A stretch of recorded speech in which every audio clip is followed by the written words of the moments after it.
Welcome back, everyone, to another episode of the SERMAPod. This is the podcast for the Sports and Entertainment Risk Management Alliance. Actually, the 99th episode. Stay tuned for our exciting 100th episode. We're really happy today to discuss a breaking story, relatively breaking. It's been in the news a lot lately. We've covered it before, and we wanted to bring in the principal, the attorney involved in the New Jersey bat flip case, Brian Berkley. Brian is with Fox Rothschild, where he practices complex commercial litigation. Brian, thank you so much for joining us on the SERMAPod. Happy to be with you. So, Brian, we're going to walk through the facts and then talk about the legal theories and basically explain what happened. Let's take a look at the video because it did get a lot of notoriety around the country. And then we'll get into the facts in a moment here. So let's play the video. Bible! Get out!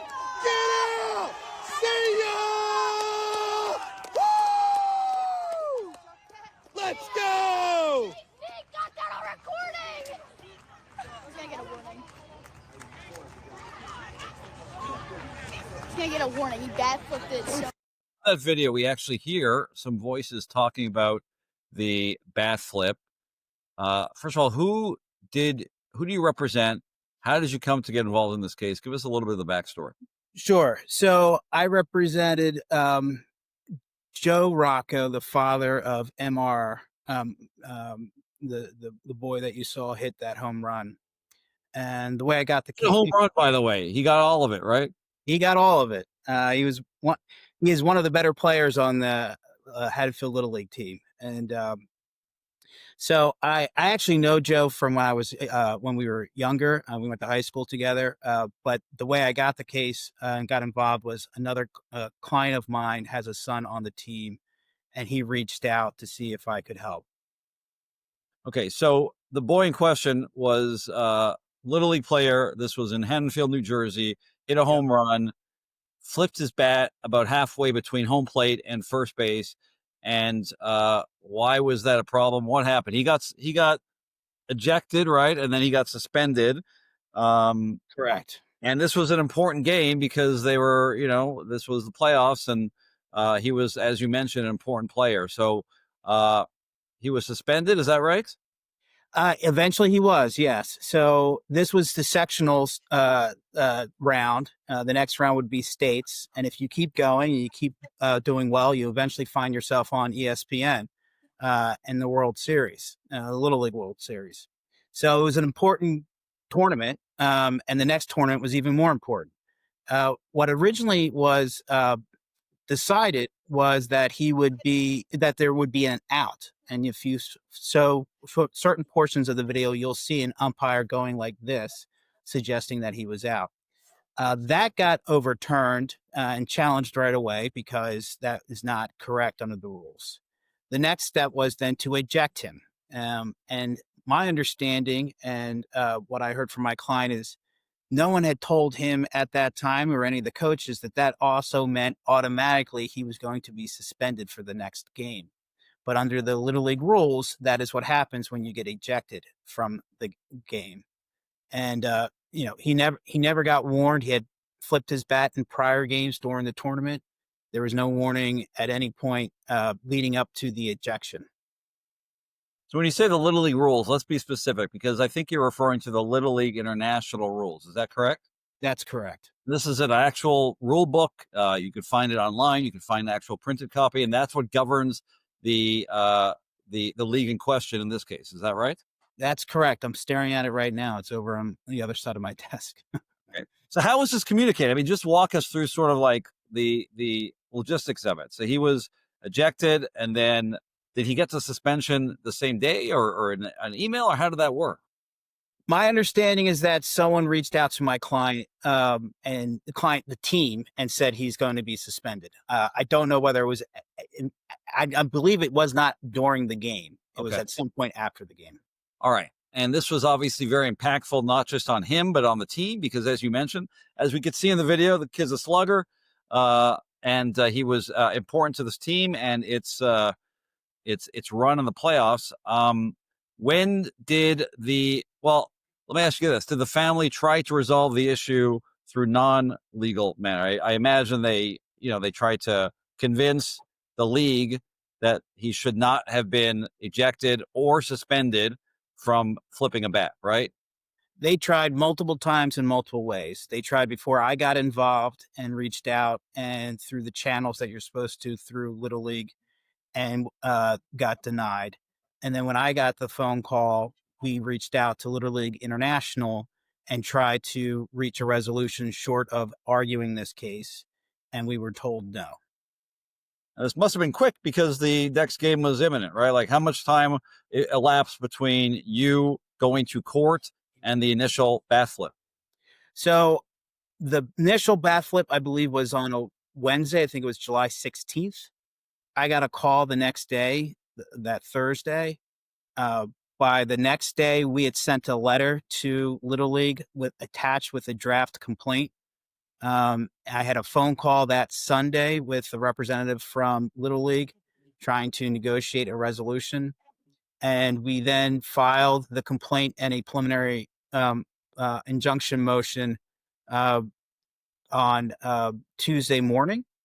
And we got the phone with the judge Wednesday, got a hearing Thursday, and got a ruling Thursday afternoon. The game that he was supposed to be suspended from what started that evening, July 24th. Talk about pressure, right? I mean, I'm sure you've litigated some, multi-million-dollar high stakes cases in your career, but probably none as high stakes as this, given the importance to the family. So, injunctive relief, by the way, for those listeners and viewers who don't follow that or don't understand that, that means that you were seeking a court order to enjoin, to stop the league, in this case, from suspending him, from continuing to prevent him from playing the game, right? That is exactly correct. Okay, so and you had already briefed it. So, explain to us the legal theory behind the complaint. I know that one of your theories was that there wasn't an express rule against bat flipping in the rule book, correct? Correct. So there were multiple claims, but the primary one that we led with was that Little League International has an implied contract with the players that each side will follow Little League's rules during the tournaments that Little League is holding. And so the argument we made was that by suspending our client here for flipping his bat was an arbitrary application of their rules. And there were several arguments buttressing that. One was, to your point, there is no express rule against bat flipping.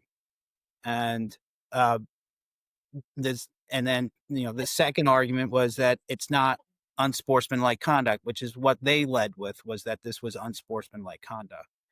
And what evidence really, I think, turned the judge on in here was that there were videos on Little League's website of other players flipping their bat and Little League promoting it. And in fact, if you listen to one of the videos that we showed the judge, you hear the announcer from the Little League World Series on Little League's website stating that that's one of the highest bat flips he had ever seen, that was depicted on the video that was on the Little League website. And one of the things we did was we took the video you just showed of our client flipping his bat, spliced it against the video that is on Little League's website, and had as an overlay that announcer's announcing of the bat flip.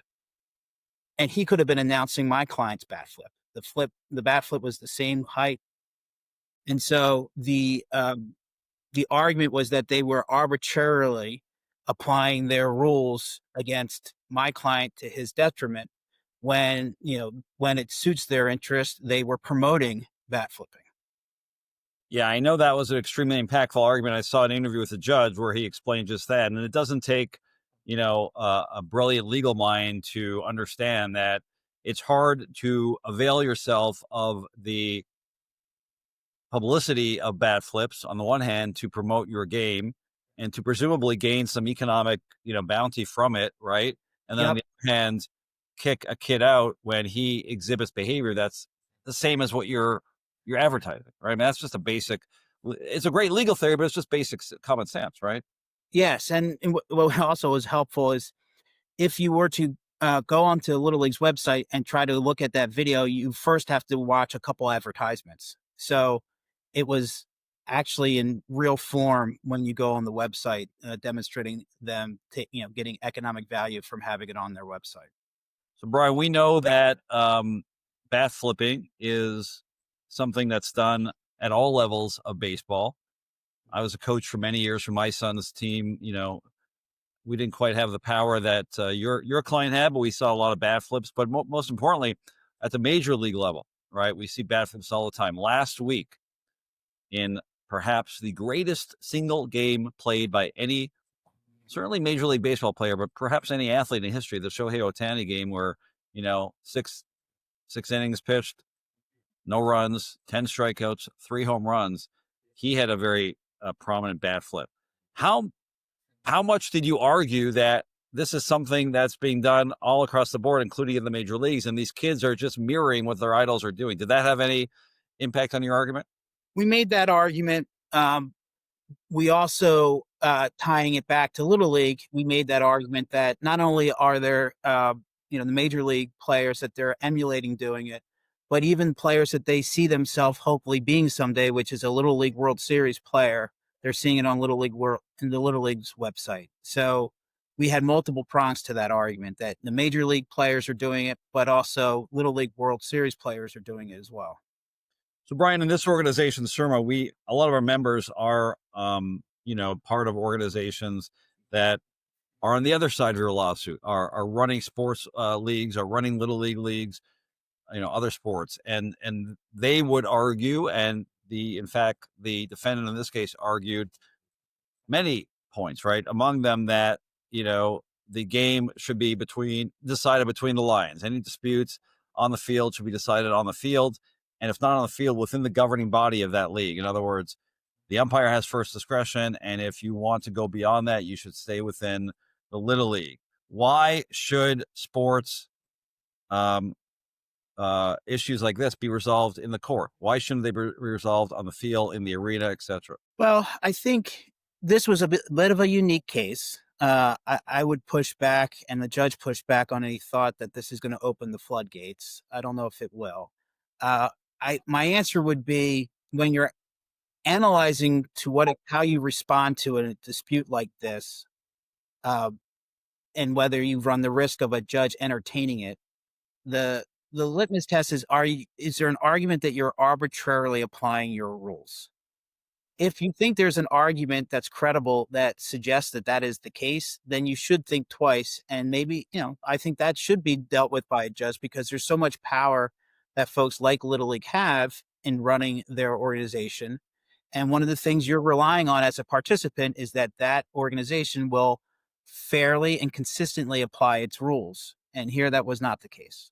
In this case, was there no agreement, waiver, contract that participants sign signifying their agreement to resolve issues outside of court? Anything like that? I assume not. No, not that I saw. Okay. No, there was no arbitration provision, for instance, or anything like that. Yeah, even if there was, right, we all know that generally those are not applicable against minors, and frequently they're hard to enforce anyway, because you have to prove that the parties were, equal bargaining position, they were aware of the risk, etc. So even if there was, it would probably be hard to enforce. So, all right. So what happened? So the judge heard it. He found in your favor, and what happened next? MR played in the game 2 hours later, or 2 or 3 hours later. They lost. Right? Did not do as well as he probably would have liked in the first game. I don't blame him necessarily, given all the attention this case got. I couldn't imagine what he was thinking, or what going through, but he did perform very well as the tournament went on. And I believe I think his last at bat, he hit a 2-run home run, bringing his team very close to winning that game. So, Brian, do you see this case? And I don't know if you've ever handled any sports cases like this before, but it's certainly of interest to us. Do you think there's any precedential value here, or do you think this is more of a one-off? So I think the precedential value that that folks should be mindful of is that now this is yet another decision that finds that there's an implied contract between the participants here, the players, and here Little League International. We had cited to a case in Illinois that also had that finding, but this is my understanding the first one in New Jersey to find as such. So in that regard, I think it's, while it's not the first nationally, it's just another one that is supporting the consistent risk that you run, that there may be that a judge will find an implied contract with your organization that you need to follow your rules consistently, or at least not arbitrarily apply them. I have two more questions and then we'll let you go. We really appreciate it, Brian. Do you think that going forward, this is part of a trend going forward of athletes, even younger ones, having more self-agency, right? We've seen a trend with name, image, and likeness. We've seen athletes getting paid. We've seen athletes have a lot more say over their career. Again, even starting at younger ages, we know that they're frequently being recruited. Do you think this is part of the trend? Many would say, a good trend of athletes having more control over their careers and their ability to, appeal when they think things aren't fair. I think that's true. I also think that the background here is important. I mean, the tournaments that were being played, if Haddonfield had gone all the way, would have led to those players being on ESPN because of the Little League World Series contract that Little League has with ESPN. And so when the stakes are at that level for a 12-year-old kid who doesn't have that opportunity necessarily every single year, right? It's a very short window in time where you have a chance to do that. I think that increases the risk and the chance that someone is going to take their own agency and bring a claim like this. Brian, last question. I know you are adverse in this case to the sports organization, but many of our viewers and listeners are, like I said, people who run these kind of organizations. What advice would you have going forward? What takeaways could they have on how to avoid this kind of situation in the future? Obviously, one would be spell out the rules very clearly, right? But any other takeaways you think folks could get from this whole situation? That's one. I think there's two others. One is that and I'm just guessing here, but I think that the training here may have been lacking, perhaps, for the umps. I don't know if the ones that I don't know if they knew that when they were ejecting my client that meant an automatic suspension. And had they known that, I don't know if he would have gotten a warning instead, given the circumstances. And so that would redound to proper training. And then the second thing I would say is when you get a call from someone who says they're going to bring a lawsuit, and look, I have clients that get those calls all the time, and a lot of times my advice is don't take it that seriously because it's not that seriously given who's making the call. But if you get a call that has some credibility, you may want to think about being flexible in how you approach that case. We got very little flexibility from Little League when we brought this case in terms of reaching a settlement, and I think it ultimately got the attention it got in part because there wasn't that kind of flexibility before it got that attention. So as an organization, you should do a good job of identifying the risk ahead of time as best as you can based on what facts you're presented with. Brian Berkley, Fox Rothschild partner, thank you so much for joining us on the SERMAPod. You are welcome.